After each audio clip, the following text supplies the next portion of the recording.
kita udah di lokasi nih. Jadi aku hari ini mau nanya-nanya nih soal usaha ini. Halo Ibu Kak. Gimana kabarnya ini? Baik. Saya mau nanya-nanya nih soal usaha kakak. Boleh nggak? Boleh. Ini dari mana? Kami dari Lembaga Kajian Ekonomi Islam dari Bidang Desa. Jadi kami temanya lagi UMKM. Kak, bisa ceritain nggak awal mula dan motivasi mendirikan dapur ikan Diana ini? Perjalanan dari awal sampai bisa berkembang seperti sekarang. Apalagi kalau dilihat-lihat kakak aktif banget jadi kegiatan pendamping dan pelatihan WO. Kalau untuk awal usaha kita di sini berdiri di tahun 2017.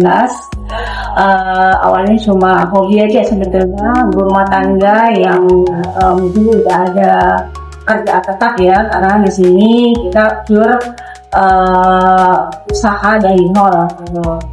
Kalau dibilang usahanya di sini awalnya cuma rambut, ngolah orang Cakalang, dan banyak juga inspirasi dari produk-produk karena kita ngikutin kegiatan-kegiatan pameran ya yang diundang oleh dinas instansi terkait seperti operasi. Kita juga diajak ke pameran ke luar kota. Itu juga salah satu inspirasi karena kita bertemu dengan produk-produk lainnya gitu.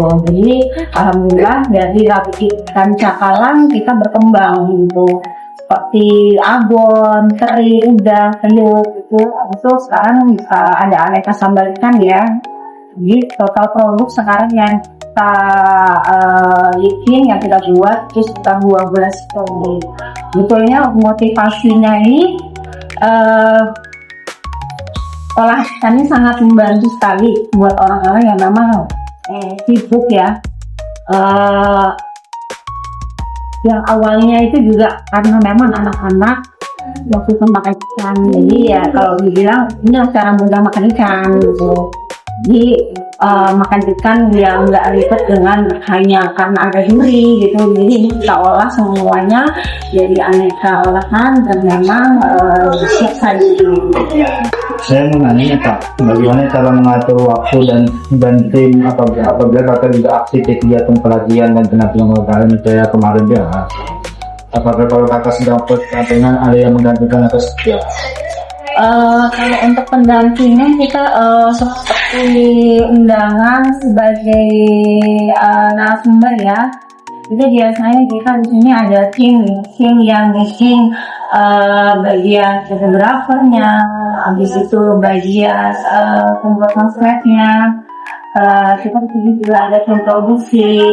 Tetap semuanya ada yang sesuai job desk-nya masing-masing gitu.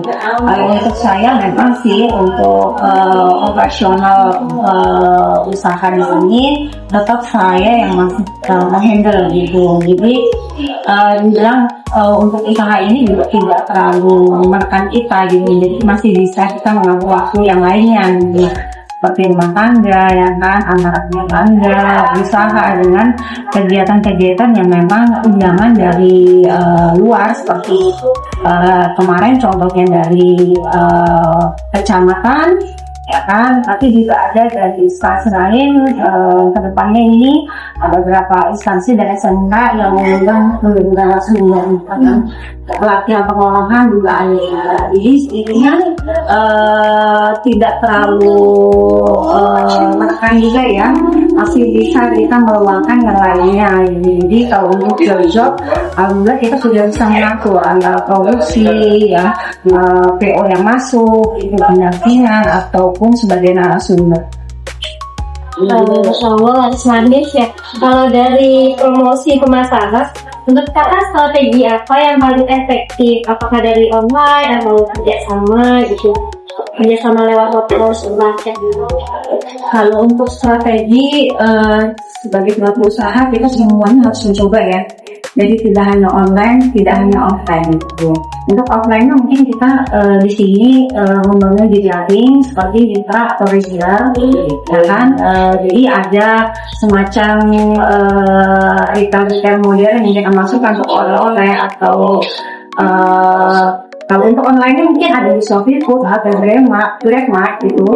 Ada juga sekarang TikTok ataupun Shopee nasional yang mungkin kita bisa bantu untuk resellernya. Jadi ada reseller yang memang secara online seperti Shopee nasional kita ada juga yang membantu.